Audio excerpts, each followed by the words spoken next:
বন্ধুরা, এবারে রয়েছে আড্ডা পর্ব। এবারে আড্ডা পর্বে আমাদের রিপোর্টার মালিহাতুর চাঁদনির সাথে রয়েছে বিশেষ ব্যক্তিত্ব মনিরা মোর্শেদ মুন্নি। বন্ধুরা, আজকের আড্ডা পর্বে তোমাদের সবাইকে শুভেচ্ছা জানাচ্ছি। আমি মালিহাতুর চাঁদনি। আজকের আড্ডা পর্বে আমাদের সাথে রয়েছেন বিশেষ ব্যক্তিত্ব মনিরা মোর্শেদ মুন্নি, যিনি অনেক দিন যাবৎ কাজ করছেন শিশুদেরকে নিয়ে। চলো বন্ধুরা, আমি আর কথা না বাড়িয়ে ওনার সাথে কথা বলি।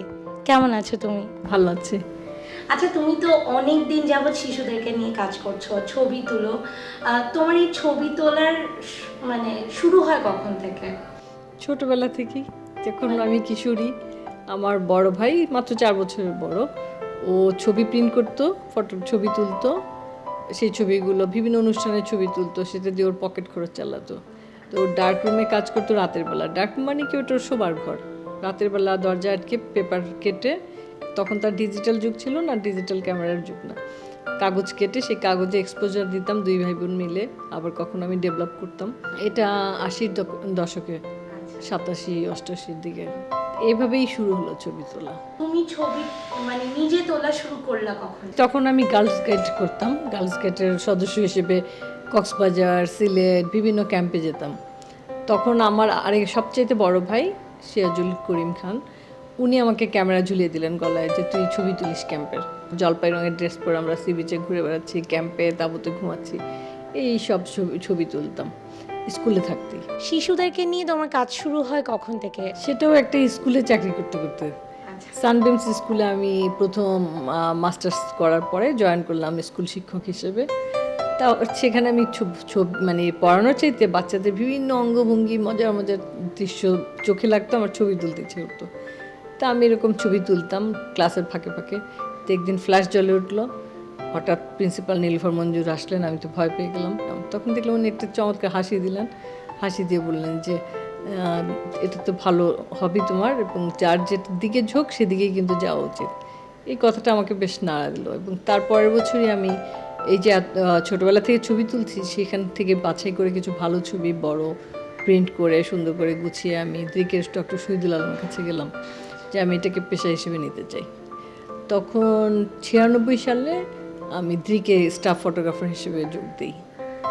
তারপর যেটা হলো যে 98 পাঠশালা হলো। পাঠশালার প্রথম ব্যাচের শিক্ষার্থী আমরা। 3 বছরের পড়াশোনা করি, 1 বছর ডিপ্লোমা আর 2 বছর ফটো জার্নালিজমে গ্র্যাজুয়েশন করি। তারপর ওখানে পাস করতে না করতেই দেখলাম ইউনিসেফ থেকে একটা বিজ্ঞাপন দিয়েছে পত্রিকায়, ফটো এনলিস্টেড করবে ফটোগ্রাফার। ওরা 2 বছরের জন্য কন্ট্যাক্ট নিয়ে নিত, বাই রোটেশন কাজ করাতো। অ্যাপ্লাই করলাম এবং হয়ে গেল। তারপর ইউনিসেফের ফটোগ্রাফার হিসেবে 5 বছর কাজ করেছি। ওখানে কাজ করতে করতেই আমার মনে হলো যে একটা বাচ্চাদের জন্য একটা দেখতাম যে মিনা কার্টুনগুলো ওরা রোদের মধ্যে দেখছে, কিছু শুধু সাউন্ড ট্র্যাক শুনে আর হাসছে, অবাক হয়ে যাচ্ছে। তা আমার খুব মন খারাপ হতো যে এর ভালো ভালো কত মজা মজা বাচ্চাদের ফিল্ম আছে, এগুলো যদি দেখাতে পারতাম সারা বাংলাদেশে। তো তখনই আবার মোর্শেদুল ইসলাম, যে বাচ্চাদের ভালোবাসে, বাচ্চাদের ছবি বানায়, আমার হাজব্যান্ড। তো সেইটা চিন্তা থেকে আমরা দুজন মিলে চিলড্রেন্স ফিল্ম সোসাইটি 2006-এ গঠন করলাম। তোমরা তো একটা কঠিন সময় পার হয়েছো, সেটা যদি বলতাম যে তোমার ফ্যামিলি সাপোর্ট দিচ্ছে, বাট তখন কিন্তু সমাজে এই ব্যাপারগুলো অতটা পরিচিতি ছিল না, সবাই এভাবে দেখতো না। যেমন আমি যখন আমার ছেলেকে যখন ছোট স্কুলে লিখেছিল আমার মা সম্পর্কে রচনায়, আমার মা একজন ফটোগ্রাফার, শিক্ষক শব্দটি কেটে দিয়েছিল। তা আমি, কারণ সে অভ্যস্ত না, এই ধরনের পাইনি। তা আমি মনে হলো যে না, এটা ফাইট করা দরকার। আমি পরদিন যে হাজির হলাম যে আপনি এটা কাটলেন কেন, আমি তো আসলেই ফটোগ্রাফার। তো উনি অবাক হয়ে আমার দিকে তাকিয়েছিলেন, যেটা কোনো পেশা হতে পারে এখানে।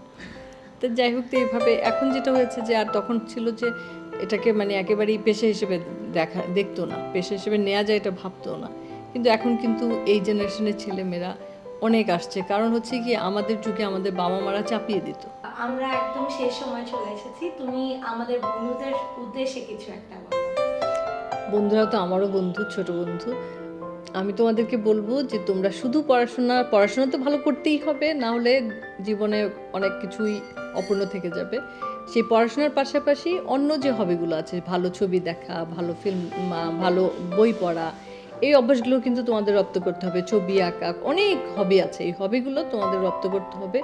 লোভহীন জীবনযাপন করতে হবে, সৎ জীবনযাপন, সত্যের মধ্যে থাকতে হবে, সত্য কথা বলবো সবসময়, কাউকে ঠকাবো না, এবং অন্যের উপকার করা, এগুলো করতেই হবে। তাহলেই দেখবে যে তোমার একটা চমৎকার জীবন গড়ে উঠেছে। ধন্যবাদ তোমাকে। বন্ধুরা, আমরা আমাদের আড্ডা পর্বের একেবারে শেষ পর্যায়ে চলে এসেছি। তোমাদের সঙ্গে আবার দেখা হবে আগামী পর্বে অন্য কোনো বিশেষ ব্যক্তিত্বের সাথে। সেই পর্যন্ত তোমরা সবাই ভালো থেকো, সুস্থ থেকো। খোদা হাফেজ।